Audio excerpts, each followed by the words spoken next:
Hi traders, welcome back. കഴിഞ്ഞ ദിവസം market analysis ചെയ്യുന്ന സമയത്ത് നമ്മൾ ആദ്യം പറഞ്ഞിട്ടുണ്ടായിരുന്നത് കഴിഞ്ഞ 2 ദിവസങ്ങളായിട്ട് മാർക്കറ്റിൽ സെല്ലിംഗ് മൊമെന്റ് ആണ് ഉള്ളത് എന്നുള്ളതാണ്. ഇന്നത്തെ മാർക്കറ്റിൽ ഒരു ഹോൾട്ട് ക്യാൻഡിൽ അല്ലെങ്കിൽ ഇൻസൈഡ് ക്യാൻഡിൽ ഉണ്ടാവാനുള്ള സാധ്യത വളരെ കൂടുതലാണെന്ന് പറഞ്ഞിട്ടുണ്ടായിരുന്നു.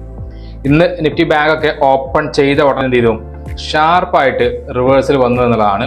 ഫസ്റ്റത്തെ 5 മിനിറ്റ് ക്യാൻഡിൽ ഏകദേശം 0.73% റിജക്ഷൻ ആണ് ഫസ്റ്റത്തെ ഒരൊറ്റ ക്യാൻഡിൽ അല്ലെങ്കിൽ 2 ക്യാൻഡിൽ കാണിച്ചത്. അതിനുശേഷം പതുക്കെ എന്ത് ചെയ്തു, മാർക്കറ്റ് താഴെ വന്നു. ഇന്നത്തെ ക്ലോസിങ്ങിന്റെ ലെവലിൽ വന്ന് സൈഡ് വൈസ് ആയിട്ട് തീർന്നത്. അപ്പോൾ ഇത് നിഫ്റ്റി ബാങ്കിന്റെ കേസിലാണ് പറഞ്ഞത്. ഒരു സെല്ലിംഗ് പ്രഷർ ഉണ്ടായിരുന്നു മാർക്കറ്റിൽ എന്നുള്ളതാണ്. കാരണം പ്രീമിയം പെട്ടെന്ന് പമ്പ് ചെയ്തുകൊണ്ടിരുന്നത് പുട്ട് സൈഡിലേക്കായിരുന്നു. ഓരോ ചെറിയ മൊമെന്റത്തിലും എന്തുണ്ടായിരുന്നു, പ്രീമിയം ഭയങ്കരമായിട്ട് ഷൂട്ട് ചെയ്തിട്ടുണ്ടായിരുന്നു. ഇനി നിഫ്റ്റിയുടെ കേസ് ആണെങ്കിൽ നമുക്കറിയാം, നിഫ്റ്റി കഴിഞ്ഞ ദിവസങ്ങളിലും ഇന്നലെയും ഇന്നൊക്കെ ഡൗൺ സൈഡ് തന്നെയാണ്. പക്ഷെ ഇന്ന് എന്തായിരുന്നു, ഫസ്റ്റ് ഇതേപോലെ തന്നെയാണ് ചെയ്തത്. നിഫ്റ്റി, നിഫ്റ്റി ബാങ്ക് നിഫ്റ്റി ഒക്കെ സെയിം ക്യാൻഡിൽ പോലെ തന്നെയാണ് റിയാക്ട് ചെയ്തത്. ഫസ്റ്റ് ക്യാൻഡിൽ വലിയ ഒരു ഗ്രീൻ ക്യാൻഡിൽ ഫോം ചെയ്തു, പിന്നെ അതിന് കണ്ടിന്യൂഷൻ കിട്ടാതെ നിന്നു എന്നുള്ളതാണ്. അപ്പൊ അടുത്ത ദിവസങ്ങൾ മാർക്കറ്റ്, അതായത് വ്യാഴാഴ്ച നിഫ്റ്റിയുടെ എക്സ്പയറി ഉണ്ട്. അപ്പോൾ നിഫ്റ്റിയുടെ എക്സ്പയറിക്ക് നമ്മൾ ഇപ്പം പ്ലാൻ ചെയ്യുന്ന ഒരു രീതി എന്ന് പറഞ്ഞാൽ, കഴിഞ്ഞ ദിവസങ്ങളിലൊക്കെ ഉണ്ടായ മാർക്കറ്റിനെ വെച്ച് കമ്പയർ ചെയ്യുകയാണെങ്കിൽ ഇനിയും മാർക്കറ്റ് സെല്ലിംഗ് വരികയാണെങ്കിൽ ഇന്നത്തെ ലോ ബ്രേക്ക് ചെയ്യുകയാണെങ്കിൽ എന്ത് ചെയ്യാം, നമുക്ക് ഡെയിലി ക്യാൻഡിൽ നോക്കുകയാണെങ്കിൽ 25,495 അല്ലെങ്കിൽ 25,433 എന്നുള്ള ലെവലിൽ ഡെയിലി ക്യാൻഡിൽ ടാർഗറ്റ് ചെയ്യാൻ പറ്റും. മാർക്കറ്റ് എന്തായാലും ഈ ഒരു മൂവ്മെന്റിന്റെ, ഇപ്പം കഴിഞ്ഞ ദിവസം ഉണ്ടാക്കിയ ഒരു മൂവ്മെന്റിന്റെ ഒരു 50 or 60% റിജക്ഷൻ വന്നതിന് ശേഷം അല്ലെങ്കിൽ ഈ ഒരു ഏരിയയിൽ എത്തിയതിനു ശേഷം തിരിച്ച് കയറി പോവുകയാണെങ്കിൽ എന്ത് ചെയ്യാം, കോൾ സർക്കിൾ എൻട്രികൾ പ്ലാൻ ചെയ്യാം. അതല്ല ഇവിടുന്ന് വീണ്ടും ഒരു ഡൗൺ സൈഡ് ഫാൾ വരികയാണെങ്കിൽ നമുക്ക് എന്ത് ചെയ്യാം, ഇത് കണ്ടിന്യൂ ചെയ്യാൻ പറ്റും. അപ്പോൾ കഴിഞ്ഞ ദിവസങ്ങളൊക്കെ ഉണ്ടാക്കിയ ഒരു സെല്ലിംഗ് പ്രഷർ നോക്കുക, അല്ലെങ്കിൽ സെല്ലിംഗ് ക്യാൻഡിൽസിന്റെ ഒരു രീതി നോക്കുക. ഇവിടുന്ന് കണ്ടാവും ഈ ഒരു മൊമെന്റം. കാരണം ഇവിടെ ഒരു റെഡ് ക്യാൻഡിൽ, അത് കഴിഞ്ഞിട്ടുള്ള റെഡ് ക്യാൻഡിൽ, പിന്നെ ഇത് ഷാർപ്പ് റിക്കവറി. ഇന്ന് എന്ത് ചെയ്തു, 2 റെഡ് ക്യാൻഡിൽ, പിന്നെ അത് കഴിഞ്ഞിട്ട് ഷാർപ്പ് റിക്കവറി എന്നുള്ള ലെവലിലാണ് സത്യം പറഞ്ഞാൽ എന്ത് ചെയ്തത്, രാവിലെ ഓപ്പണിംഗ് ക്യാൻഡിൽസ് ഒക്കെ ഫോം ചെയ്തിട്ടുള്ളത്. അപ്പോൾ ഈ ഒരു ട്രെൻഡ് ഇതേപോലെ തന്നെ ഫോം ചെയ്യുന്ന സ്ഥിതിക്ക് എന്ത് ചെയ്യണം, കഴിഞ്ഞ മാർക്കറ്റൊക്കെ തന്നെയാണ് ഫോം ചെയ്തിട്ടുള്ളത്. അതുകൊണ്ട് ഇനി ട്രെൻഡ് കണ്ടിന്യൂ ചെയ്യണമെന്ന് എന്ത് വേണം, ഇന്നത്തെ മാർക്കറ്റിന്റെ ലോ ബ്രേക്ക് ചെയ്യണം എന്നുള്ളതാണ്. അപ്പോൾ ഇന്നത്തെ മാർക്കറ്റിന്റെ ലോ ബ്രേക്ക് ചെയ്താൽ മാത്രമേ എന്ത് ചെയ്യാൻ പാടുള്ളൂ, നമുക്ക് പുതിയ ട്രേഡുകൾ പ്ലാൻ ചെയ്യാൻ പറ്റുള്ളൂ. അപ്പോൾ അതുവരേക്കും നമുക്ക് എന്ത് ചെയ്യണ്ട, പിന്നെ ഡൗൺ സൈഡിലേക്കുള്ള ട്രേഡുകൾ വലുതായിട്ടൊന്നും പ്ലാൻ ചെയ്യേണ്ട. നമുക്ക്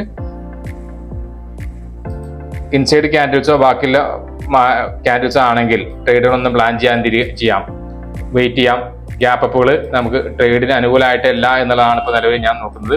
അപ്പോൾ ഗ്യാപ്പ് ഡൗൺ ഓപ്പൺ ചെയ്യുകയാണെങ്കിൽ നമുക്ക് എന്ത് ചെയ്യാം, ഡൗൺ സൈഡ് ഫോളോ ത്രൂ കിട്ടുകയാണെങ്കിൽ പ്ലാൻ ചെയ്യാം. ഗ്യാപ്പ് അപ്പ് ആണെങ്കിൽ നമുക്ക് അത് എപ്പോഴാണോ ലോ ബ്രേക്ക് ചെയ്യുന്നത് അതുവരെ വെയിറ്റ് ചെയ്യാം. അതിനുശേഷം റീടെസ്റ്റിന് ശേഷം മാത്രം എന്ത് ചെയ്യണം, നമ്മൾ ട്രേഡുകൾ പ്ലാൻ ചെയ്യണം.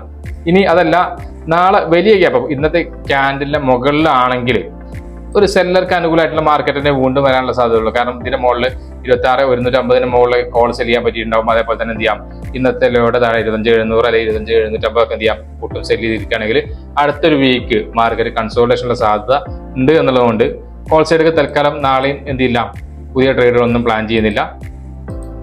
ഡൗൺ സൈഡ് ബ്രേക്ക് ചെയ്യുകയാണെങ്കിൽ നമുക്ക് പ്ലാൻ ചെയ്യാം. അപ്പോൾ ടാർഗറ്റ് ചെയ്യുന്ന സമയത്ത് 25,480, 440 ഒക്കെ പറയുന്നുണ്ട്. പക്ഷേ എപ്പോഴും 1:2 എങ്കിലും റിസ്ക് റിവാർഡ് വെച്ച് ചെയ്യാൻ പറ്റുന്ന രീതിയിലുള്ള എൻട്രികൾ കിട്ടിയാൽ മാത്രം എന്ത് ചെയ്യാം, നമുക്ക് ട്രേഡ് പ്ലാൻ ചെയ്യാൻ പറ്റും.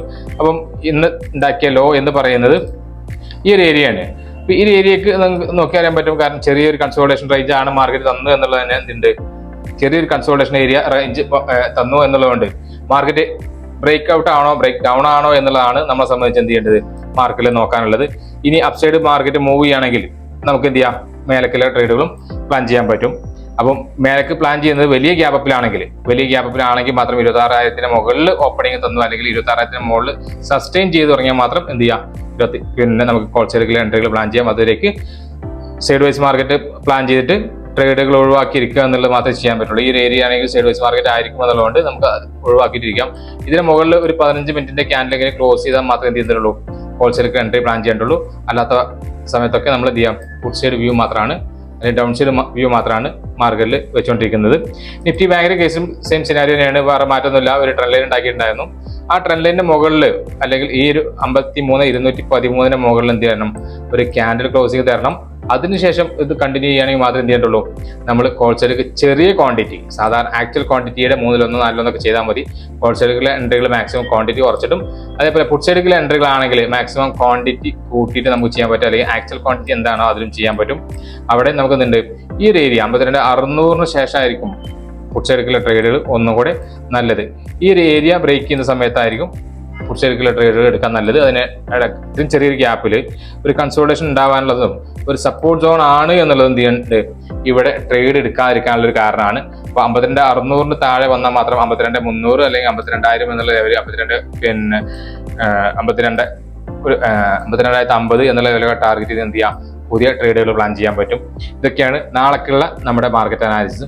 ഇന്ന് സത്യം പറഞ്ഞാൽ ഈ കണ്ടീഷൻ ആയതുകൊണ്ട് മാർക്കറ്റിൽ കാര്യ ട്രേഡ് ഒന്നും കിട്ടിയിട്ടുണ്ടായിരുന്നില്ല.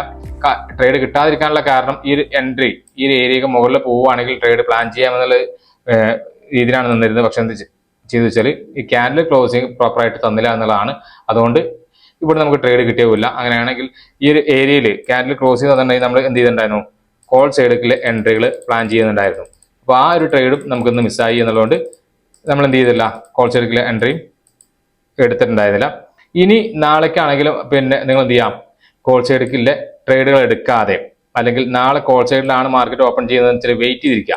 വേറെ നമുക്ക് എൻട്രികളൊന്നും പ്ലാൻ ചെയ്യാൻ പറ്റാത്തതുകൊണ്ട് വെയിറ്റ് ചെയ്തിരിക്കുക. ഡൗൺ സൈഡ് എപ്പോഴാണോ കിട്ടുന്നത് അതിലേക്ക് വരിക.